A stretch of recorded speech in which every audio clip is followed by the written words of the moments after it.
Now, this being a new series of Top Gear, we thought we'd try out a new presenter, OK? He's called James May, and on the evidence of what we're about to see, he is a blithering idiot.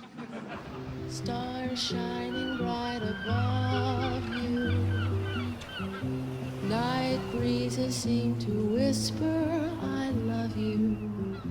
Birds One day, probably in the dentist, you'll find yourself leafing idly through the small ads in the back of a classic car magazine. And you'll probably think to yourself, all that money I spent on a Ford Mondeo could have been used to buy something really interesting, like Mark II Inspector Morse style Jag, for example. An old Porsche 911. There are quite a few old Porsche 911s in here. Look, you could even have a Bentley. dream a little dream of me. Mind you, you'd have to be a complete idiot to buy one of those. This one's mine. It's a T2, pretty much the cheapest Bentley money can buy. You can pick one of these up for 7 or 8 grand, but don't, because for that money it's going to be a complete bag of bolts. This, though, is a good one. It cost 14 grand, but it's got a full-service history. All the parts are genuine. There's no rust, no filler, and no evidence of bodged repairs. Now, 14 grand's top dollar for one of these, but that's still only the price of the most basic Mondeo. Unlike the Mondeo, though, the Bentley shouldn't depreciate. A Mondeo's a disposable item, but a Bentley's... it's a Bentley. So why do I like it, then? Well, I like this wood. Someone's taken a lot of care over that. I like the view. I like that strip of chrome down the bonnet and the weird winged bee thing down at the end. And I like the sort of daftness of it. I mean, the light switch is there, fair enough, but the key goes here, and the windscreen wipers are here. I'd expect the windscreen wipers to be here, but this is actually the gear stick. And the handbrake's down here.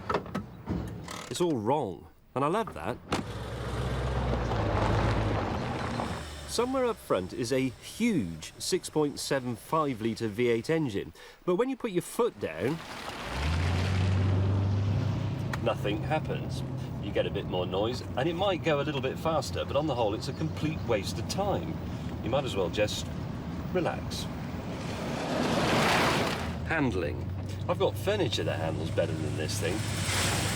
Watch. Absolutely nothing. So, it's rubbish to drive, I'm going slower than you, and yes, I look like a failed porn star. But I am in my own Bentley. Right then, a Bentley for Mondeo money.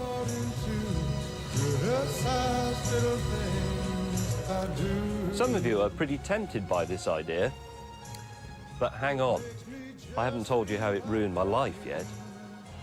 I said this car doesn't depreciate, but big deal. Who really cares about depreciation anyway? It's just something that goes on all the time when you're in the pub or in bed.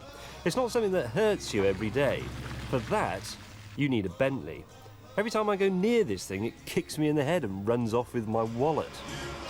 It costs 80 quid to fill up and does 15 miles to the gallon, if I drive like an undertaker. I have to rent a king-size garage to keep it in, and it takes up 2 tokens at the jet wash. OK, servicing only costs about the same as it does for a mid-sized BMW, but it has to go in 3 times as often. Which is why my mechanic buys his overalls from Gucci, while I sit at home, eating gruel. Cheap thrills? You want to try this? It's bloody terrifying.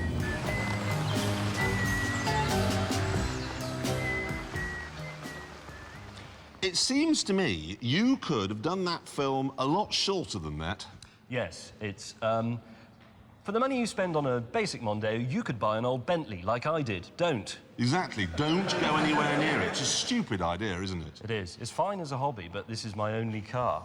You don't even have another car? I don't have another car. Well, how many sacrifices do you have to make? Going for a curry, having mates, having a proper car. In any form of life. And presumably it won't fit in your garage since you live in London. No. Well, actually, that's not quite true. The first 12 feet fit in the garage magnificently, even though I can't actually get out of the car. But then there are 2 feet on the pavement. Yeah, you don't want that. And then the last 3 feet are on the road and get a parking ticket. And if I put the whole car on the road, you have to pay the council tax, obviously. Because it's a house, really. It is. The thing is it's not my sort of car. But then we do differ, don't That's we, why I really? like it. Yeah, Jeremy. exactly. You just look at what I say and go, he's wrong. I looked in gonna Auto Trader and I thought, what wouldn't Jeremy buy out of all these cars? That one. Yeah, I'll have I that. respect that in a man. I really do. You said in the film you have to rent a garage. Yeah. Well, how far away? I don't know, 7 miles or so.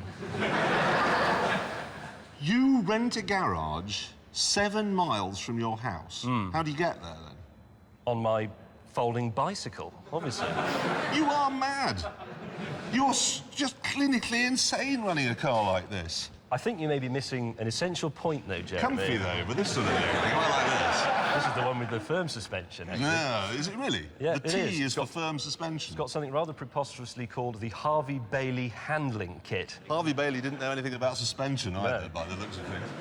Despite all that, I think, well, let's say, of all the cars in this studio, this one is actually the cheapest, No, it's isn't it? the Smart's cheaper. That's 30. It's £500 cheaper. You can have a Smart, Okay, well, which doesn't do this. this would have been cheaper.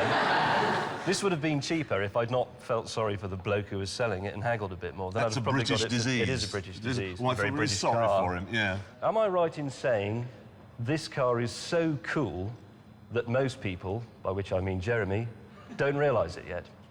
Okay, hands up if you think it's a cool car. Yes. That's 1, 2, 3. And on that bombshell, let's do the news, shall we? A news first of 2 hot new Peugeots. The first of them is the new 206.